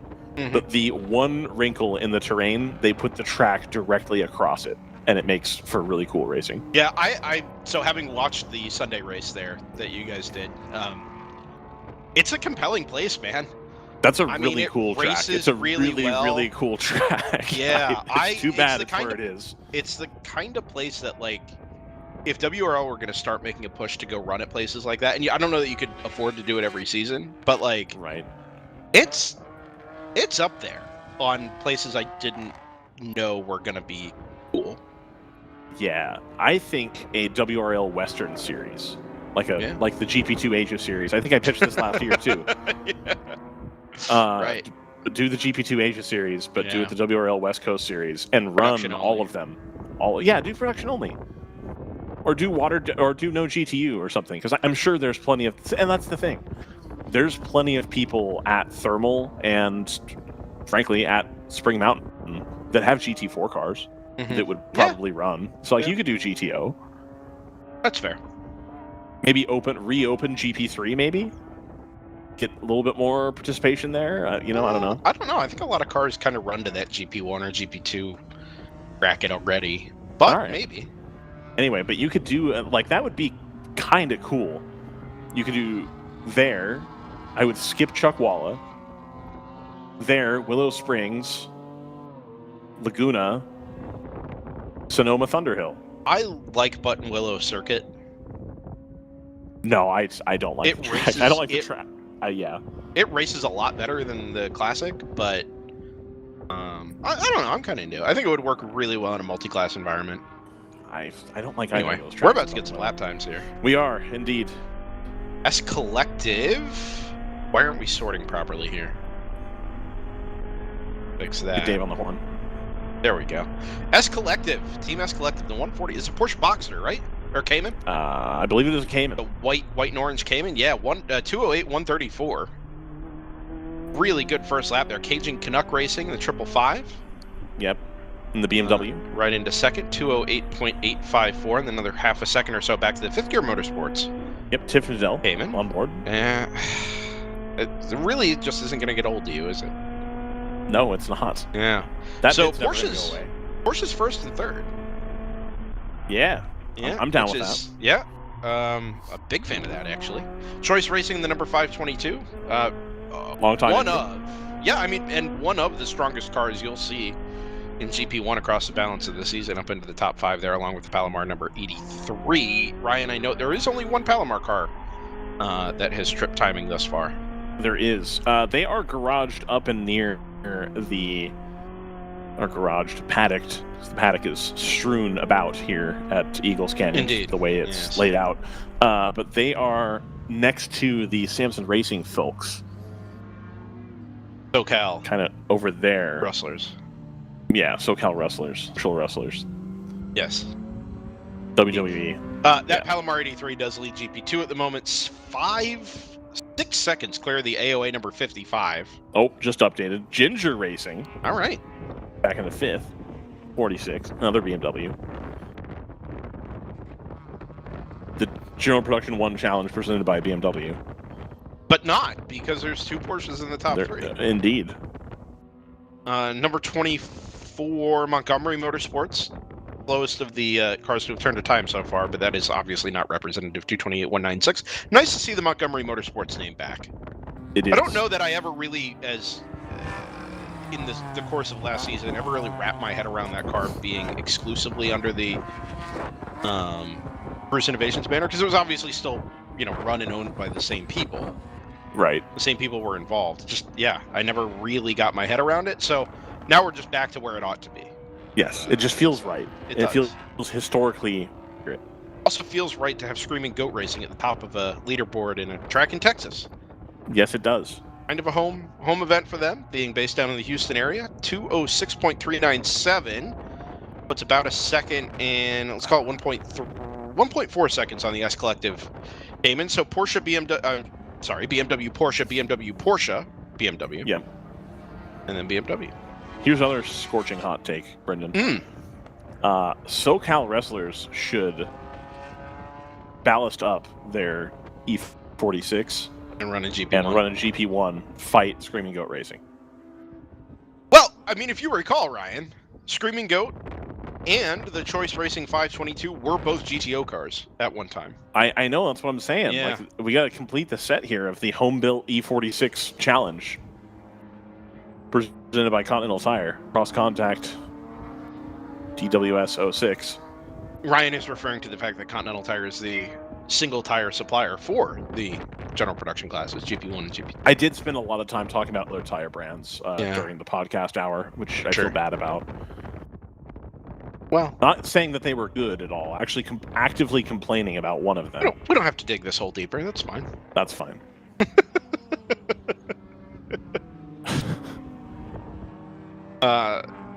Anyway, a Garage 66 GP2 provisional pole sitter, 208.624, 2.3 seconds off the back of the GP1 pole sitter. Yep. And 2 full seconds ahead of the Palomar Racing number 83. If you'll recall, last season, Garage 66 at this very event tried desperately to get their car to the GP2 power to weight limit because they were the only car signed up for GP3. And still came and put on an incredible showing. Now with a car that is optimized for GP2 at their home track, I think they're going to be unstoppable, if I'm being honest. I mean, that car, it's really only reliability that gets in the way. Yes. That BRZ. It is just an uber strong package. It's consistent. The driving lineup is super consistent. Yeah. Yeah, I mean, that thing was, I think, from memory, I think there was a time where it was the quickest car on track back at Mid-Ohio. Yes. In the cold. I believe so. I mean, it's just a ridiculously strong package there. Not the only... well, the GR86 doesn't share the same platform as that car, does it? Yeah, and it does, sort of. All right. Yeah, okay. So, I mean, the Fast Track 986 and 989 are both GR86s, correct? I believe so. I think that's Fast Track Racing now instead of Kerdog. I believe that's the same people, or the same cars anyway. Fast Track is based locally here at Eagles Canyon. So is Kerdog, or was. Yeah, I think that Kerdog is now Fast Track Racing. I think they've merged. That's my take. Is that based in any factual information whatsoever? It's based in Kerdog has the super badass GR86s that are based here. Well, it's not a cup, but yeah, these aren't cups either. You should do some digging on that and find out what this. I will do some digging. That was some of the digging that I planned to do. Instead, I was at Walmart. Sure. So, yeah. Anyway, everything ended up fine. Fast Track Racing run GR86 Cup. Yes. I was told pretty definitively last year that you should not expect to see anybody running the GR86 Cup cars here because they're much harder to drive. I believe that. Yeah, Fast Track Eagles Canyon by Fast Track Racing does field cars in the GR86 Cup. So yeah. I mean, the Kurdog car is not a Cup car, very specifically. Correct. Go out of their way to make sure that people know that. Yes. Not a GR Cup. They still have their hats. Mm. Do you know? It might be a Cup car. I just saw it go by in turn 2. I think they are. Fascinating. Yeah. I mean, Kurdog Racing. I didn't see him at COTA. I'm just disappointed because I have their hats. Fast Track has done this before, right? Yes. Where they ran, I think, a pair of M4s here specifically because they're based at the track, and then we didn't really see them again until much later. What is that flying off in the distance? It's very large to be a BFW bound. Anything flying, if I'm being honest. Okay. There it is. Here, I can open up Flight Radar 24 okay. though, with the best of them. Yeah, fair. I like watching Flight Radar 24 while I'm on a plane. Ooh, there's the Palomar 38. Up into second. I do that often. Yeah. 207.569. Gets within 1.2 seconds of the Screaming Goat LS-powered BMW E46. It's not the new Palomar car yet, is it? I do not know, to be fair. We should try and pick that up trackside if we can. I believe that is a 180K Skywagon that had recently landed at the Decatur Airport. Yeah. Okay, all right. I think that was the 30. Yeah, because there's the 83. So the 38 is still the older 36 that we haven't seen the newly launched automobile yet. Automobile. Yeah. But obviously that car is still quick and just 0.2 ahead of the S Collective Cayman, which has put itself or slides itself there into P3. Where is that Palomar number 38? Yellow at the rear, whereas the 83 is, of course, yellow at the front. Just like we saw in the GTO GTU sessions, pit stops again at halfway.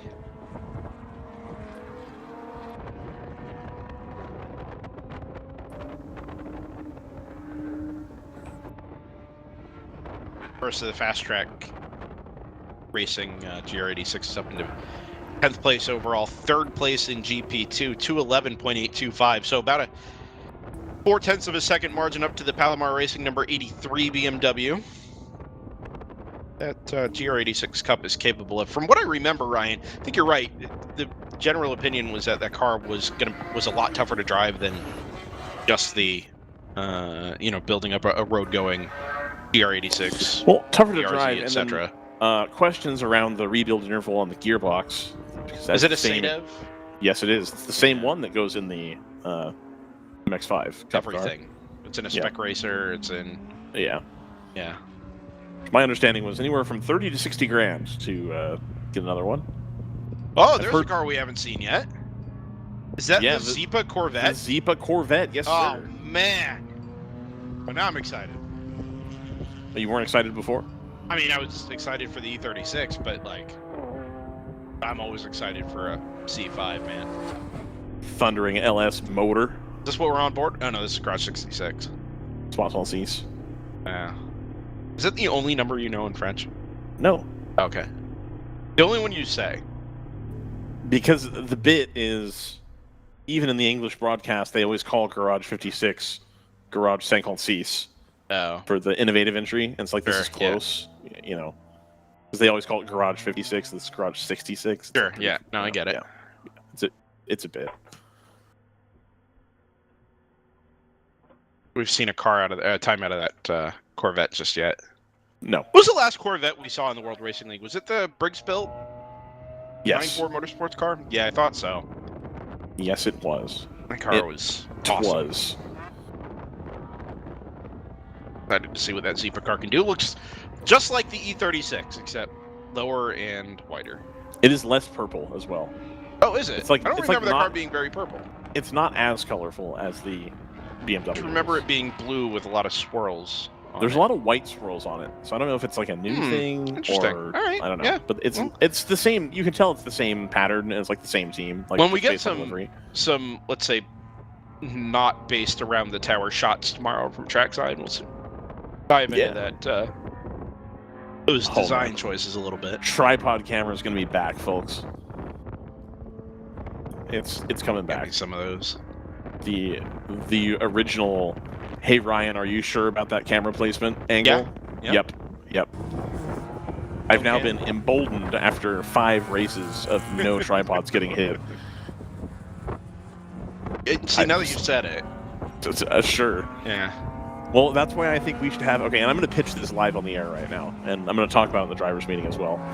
I'm going to pitch you as a team, or your business that owns the team, or any sponsor, really, can sponsor a sketchy cam. And it'll be presented by... Every time we go to it, it'll be presented by the sketchy cam, presented by whoever. Every time it gets pulled up. I guarantee it. And that will be a bit that we do forever. As with any other sponsor we've ever had, we do their bit forever. Oh, it's a slow car. I think just letting some traffic by here. It's the Montgomery Motorsports BMW moving awful slowly. If you cut to the next camera, Jordan. No, we don't have that one up. Well, we do, but yeah, okay. Anyway. Is that still the that is the 235, right? Yes. Yeah, okay. It's going very slowly right now. I think it's going to cause some problems. Anyway, Sketchy Camera will be brought to you by whoever wants to sponsor it. And then I'm going to put it in a spot where it is likely to get hit, and then if it gets hit, you have to pay us to replace it. If it doesn't get hit, then it's free advertising. Then it's free advertising. Yeah, but what about the car that hit it? Because that's not going to do no damage, right? I have heard from multiple track officials, that they are not concerned with the amount of damage that it may cause. That it's going to be such a small amount that no one should care. Huh. It's an interesting take. I don't know how I feel about that. I mean, I don't know either. It only takes here's the deal. If we were running F4 here, Brendan, I probably would be less about it. But we're in... I would be zero GT cars. About it. Open top cars, yeah. Indeed. So, anyway. Sketchy Cam. That's a working title, of course. Garage 66 on its way back up the hill here. Try and reset the GP2 pole time. Yes.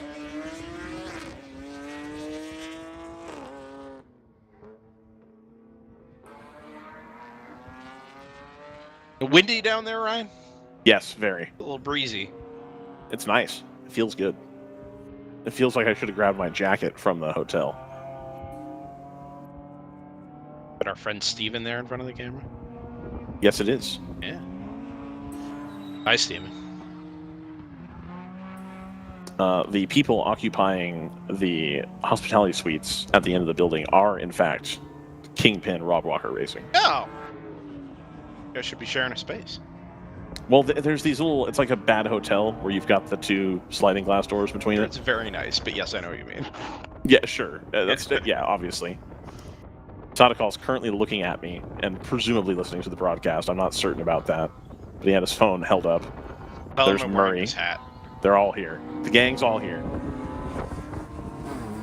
The windows are open all the way across, so in theory they can hear me. Just me, not even the broadcast. Anyway. 24 has not quite made it into the pit entry line. Oh, I think they're speaking to the marshal? To the paddock and realize that that's pit out, not pit in. Yeah. Oh, you gotta go drive. Okay, fair enough. Yeah. They're gonna head out for practice, it sounds like. 5th gear. Get some more laps in. Reset to personal best 208.693. Let's see if I can get this to come up this time. There we go. Gradually working the lap times down from a mid 209 to a high 208, 289, 288, and then a 209.693. Does have that car in 5th at the moment. Only needs 2/10 though to get back ahead of the Cajun Canuck number 555. Yeah, I was gonna say Cajun Canuck has fallen down the order here a little bit. Well, I think everybody else has gone much faster, and they've kind of stood pat with the times they have. Yeah, I mean the teams at the top definitely kind of came in and rained on everybody's parade. That 206.3 from Screaming Goat is really quick.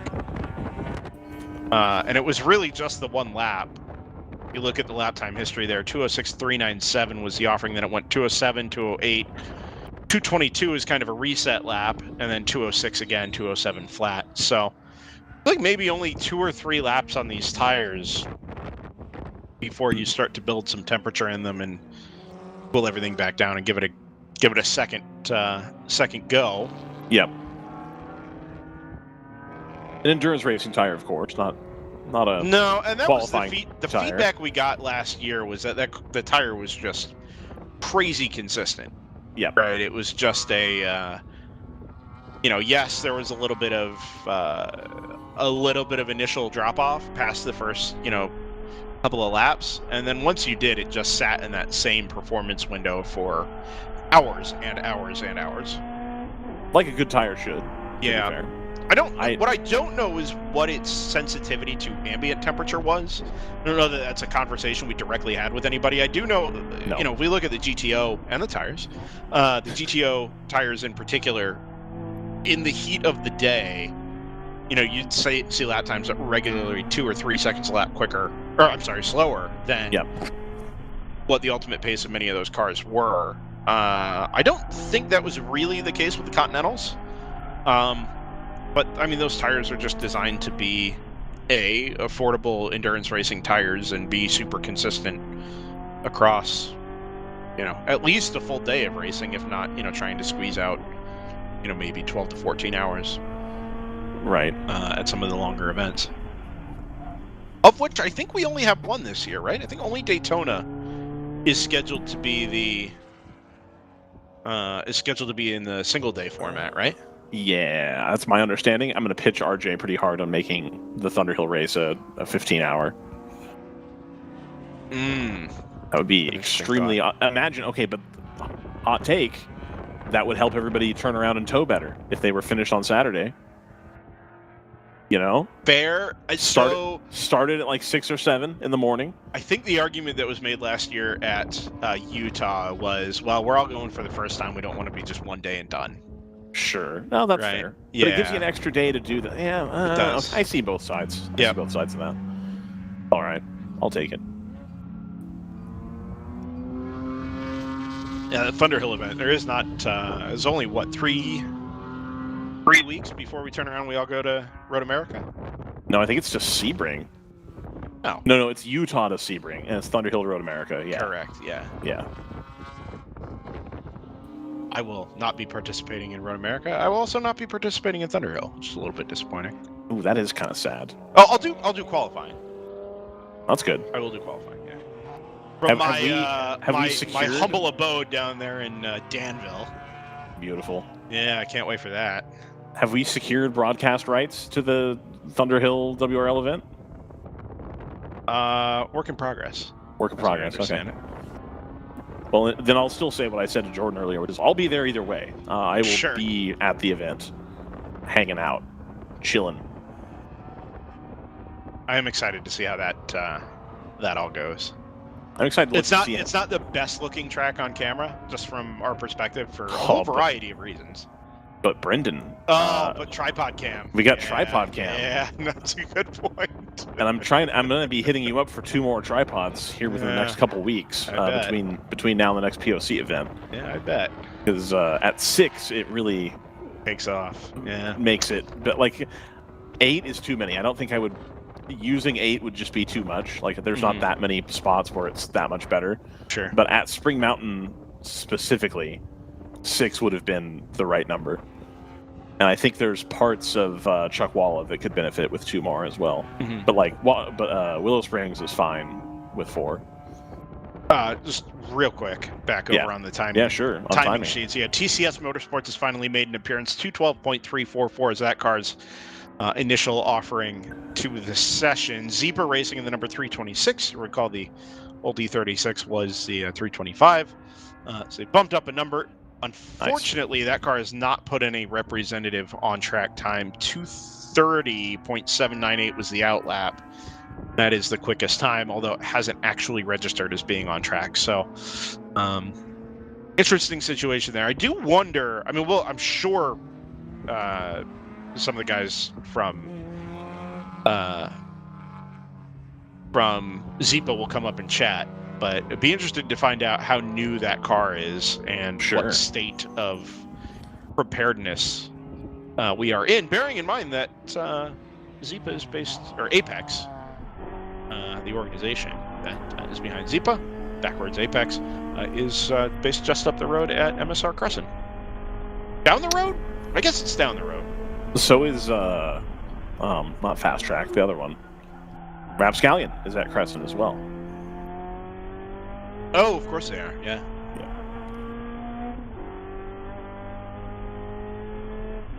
Nice little Texas opener for all the Texas teams.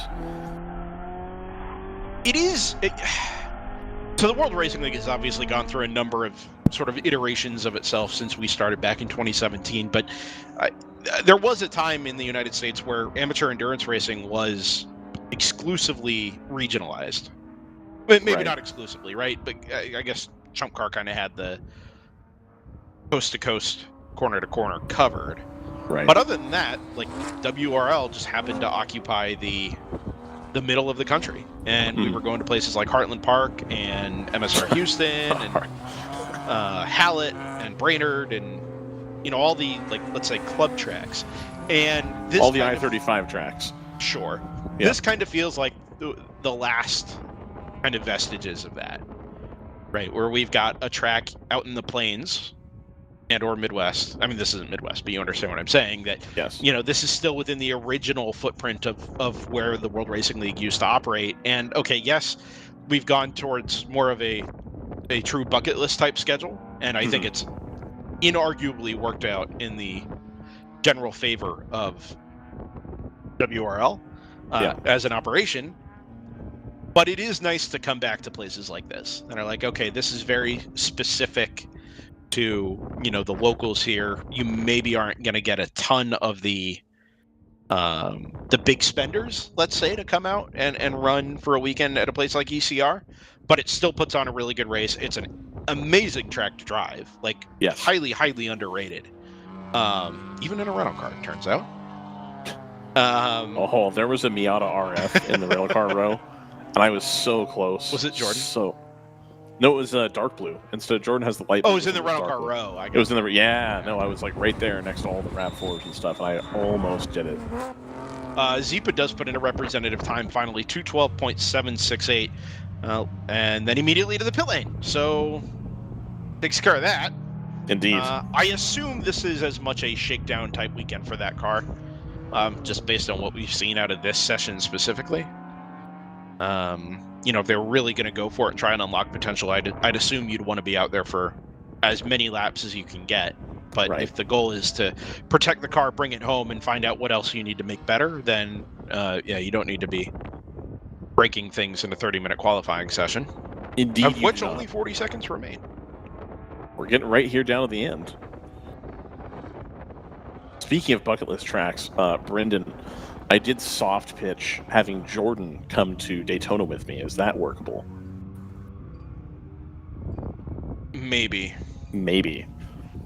Yeah, maybe. Is it workable if I get a sponsor to cover that? It's not that. That's a triple weekend for DriversEye Live. A triple weekend? Triple weekend. Oof. Yeah. Big oof. All right.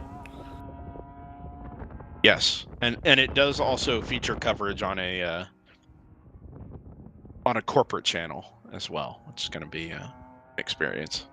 Oh, it's that kind of triple weekend. If That's cool. You don't know, dear viewer, as the checkered flag falls on GP1 and GP2 qualifying, I am gonna run our stuff here a little bit.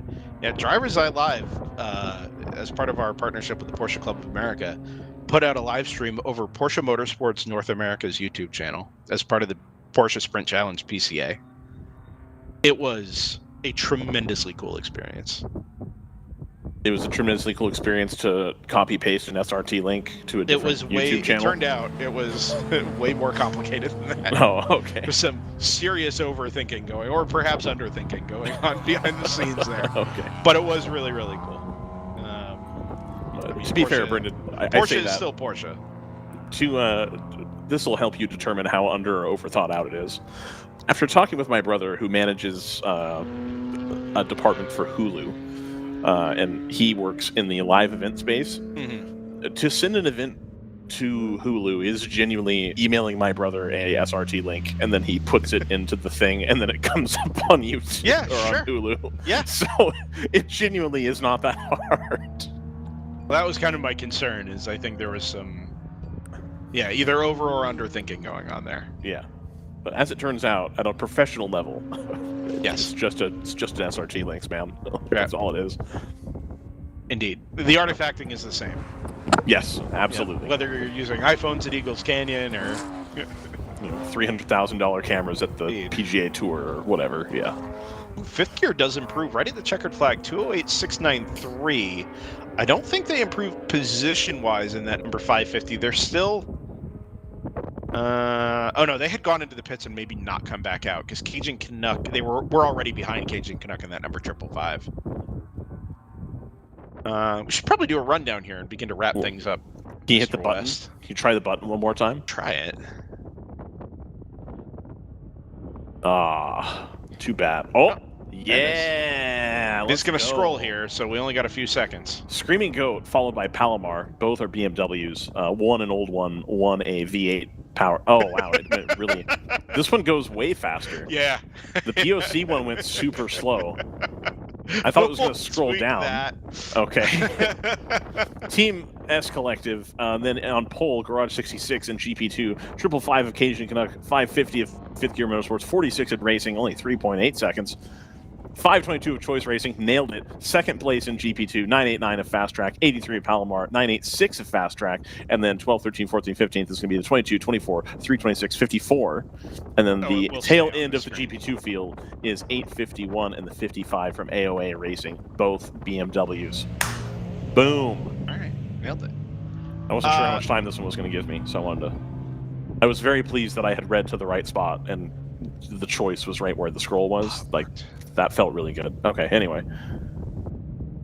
So what do we expect to see tomorrow here, Ryan? Drama. Probably. Lots of drama. I mean, this race has kind of been a drama-centric or drama-driven race. Sure. Over its first 2 years on the calendar. I'm excited to see a new era of GTO begin and see who's going to separate themselves from the rest. We talked about this back in COTA. And my hot take is that 991 is not going to win. I'll take the field, please. Yeah, I would also take the field. For plus 250. I don't know that you'd get plus odds for the field. Yeah, probably not. For anything in WRL. Well, maybe. Can we set up an underground Kalshi market for WRL? We tried this a couple years ago, although it was pre-Kalshi. Yeah. Yeah. People are getting sued over Kalshi right now, so that's still probably not a solved science, unfortunately. No, I think it's going to be fun, and I think the GP race is also going to be pretty exciting. I expect Screaming Goat to be the heavy favorites along with Garage 66, but stuff happens, you know? Did you redo the car since COTA? Have you rebuilt everything? Or are you trying to get one more race out of everything and then rebuild it going into Barber? Yeah. It's kind of the question I have. To that point, I had a chat with RJ Till, as many of us have over the last couple of months, and some of the discussions about Eagles Canyon this year in particular, and I don't know why it happens to be this year specifically, but there was a lot of, well, if the car is ready, right? We'll go if the car is ready, or if we can get everything we need to done. And I mean, 2 months turnaround is 2 months. Oh, do you hear that? Can you hear that on the cameras trackside? Is that the that's the Screaming Goat? Yeah. But I do kind of wonder if a lot of people have just left things from COTA and said, all right, the ones that are here are, kind of rinsing and repeating, or if we do have some real kind of refreshed automobiles ready to go. Intrigued in particular on that 991.2 Cup at the front of the field as well, which will start tomorrow on pole. Not Cole's pole, it turns out. No, not Cole's pole. That'll be intrigued to see what happens tomorrow with that car and with the rest of our 30 car field this weekend. Ryan, tomorrow coverage begins at 8 a.m. Central Time. 8 a.m. Central. We get our green flag. Yes.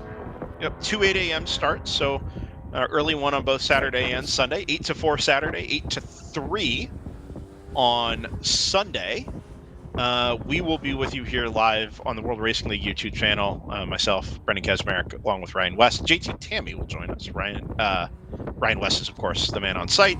And Jordan Worth will join us on production. Also, I believe, I'm confident this is going to happen. Jordan and I are going to have a little chat after this is over. Dual language simulcast of the World Racing League? World Racing League hitting the airwaves in Portuguese? For what market? Getting to Brazil. Brazilians love sports car racing. I mean, it is... No, I understand that. Yeah. Is this like a Chat GPT translated version of me and you? Nope. Fascinating. This is custom commentary team. I don't have all of the details. This is coming together very late. We are in technical support primarily, and we're going to see how it looks and what it sounds like. But it is still a really cool kind of toe in the water experience for the World Racing League and us here at DriversEye Live. So we'll talk about that tomorrow as we get the details squared away. Dovetail? Does that work both ways? Do we get to do the English coverage of the 12 hours of Tarama? Tarama. Yeah, details whatever. To come. Also, we did miss the Mil Milash, so we'll find out. But we'll find out. If this road goes both ways, I am unbelievably stoked for that, and I don't even want to go to Brazil. I can do it from home. Same. Oh, okay, got it. Me. Okay, got it. But we'll have some more of those details tomorrow if you want to pop in and say hello to our friends a little further south here. We will certainly provide those details to you. Join us tomorrow morning at 8 a.m. on the World Racing League YouTube channel. Ryan, if you have nothing else, let's get out of here and call it a night. Let's get back out of here, man. All right. Well, it's not a night yet. It's only 3 o'clock. The day is young. It's about. We'll head down to the weenie roast at the fire pit down here. Sounds good to me. All right. All right. For Ryan West, for Jordan Worth, I'm Brendan Kaczmarek. JT Tammy will join us tomorrow morning. And you should too, 8 a.m. Central Time on the World Racing League YouTube channel for 8 hours of racing action to kick off the 2026 World Racing League Championship season. Till then, take care.